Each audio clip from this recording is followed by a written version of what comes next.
Simple lang. Nato kita John 3:16.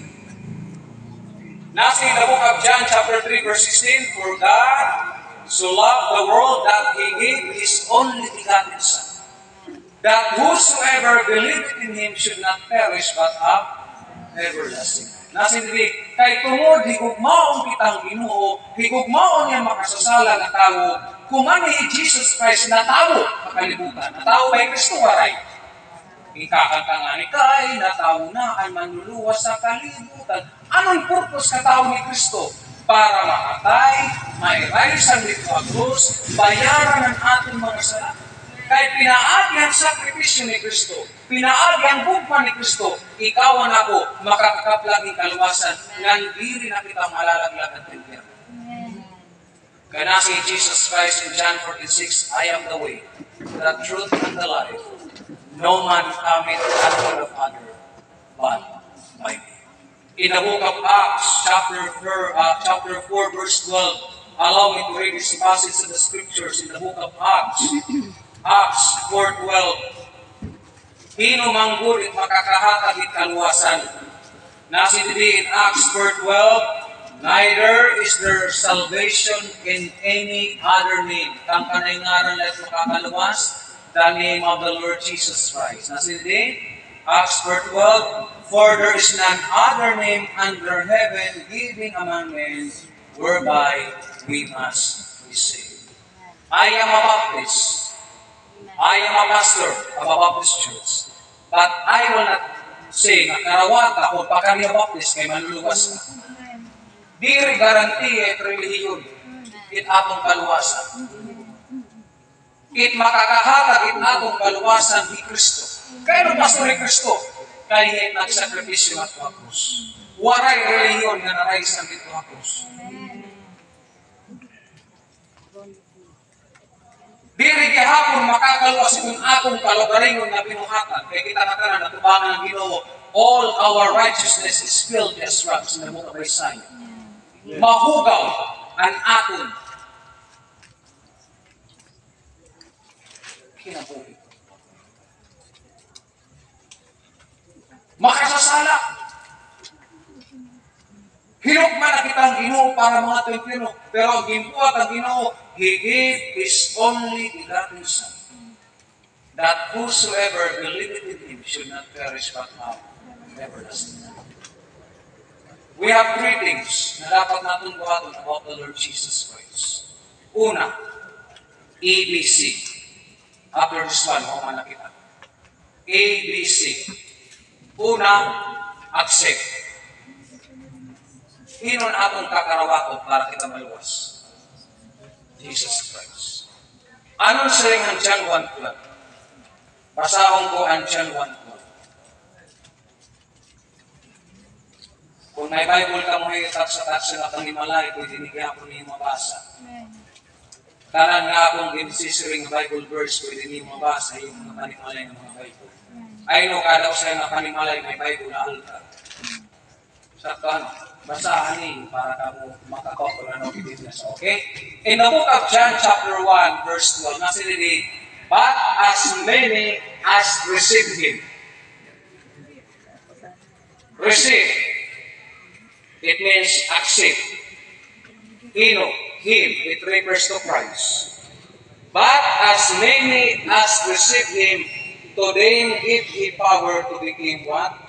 The sons of God, even to them, ikaduha, believe on His name. Ikaw nga nagkarawat, di lamang nagkarawat kundi nagtuo, believe, nagtuo. Para ba ito? Nag-birthday ka. Kung tagaan kita ang regalo, ano man yung regalo? Ha?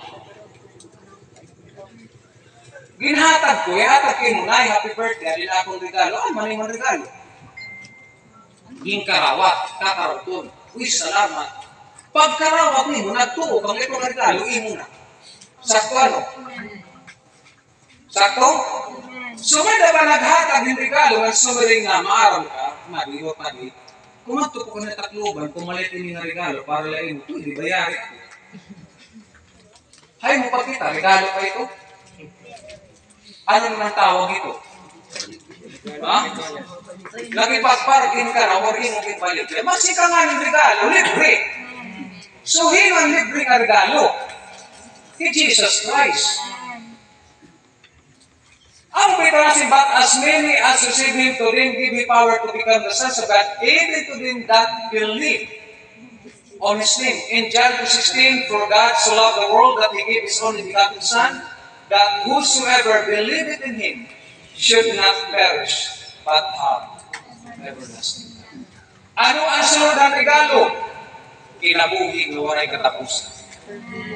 Ano mo pasabot ang kinabuhi nga waray katapusan? Human natong kamatayan nga tuna ang atong kinabuhi at kita magpapadayon na langit. Amin itong pinatawag na eternal life. Nga nakalimutan, may nakataming tatawag na eternal plan. Para anong eternal plan? Kung mamatay ka.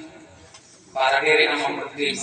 Ang hahatag ang Ginoo diri eternal plan para hindi mo kamanagumit eternal life. It means to say, kasumpay ang imong kinabuhi humandinhi nga to halangit. Kaya hindi mo, pastor, may kinabuhi ba dito?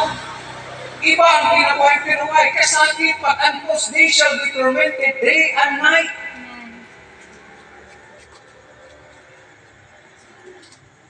Pag-antos na waray ka, samantala halangit, nasa Ginoo, in heaven, waray nakasakit. In the book of Revelation chapter 21, verse 1 to 8.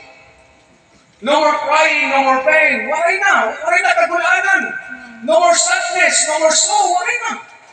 Ha-impierno, tormented day and night forever and ever.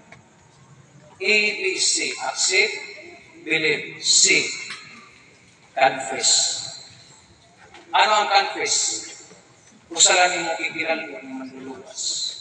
Kaya the book of Romans chapter 10 verse 9. Romans 10 verse 9.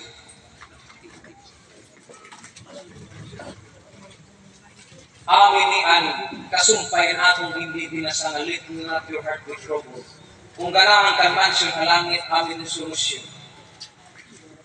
In the book of Romans chapter 10 verse 9, nasa dili, that if thou shalt confess with thy mouth the Lord Jesus, and shalt believe in thine heart that God hath raised Him from the dead, thou shalt be saved. Nasa dili, that if thou shalt confess with thy mouth, Papa,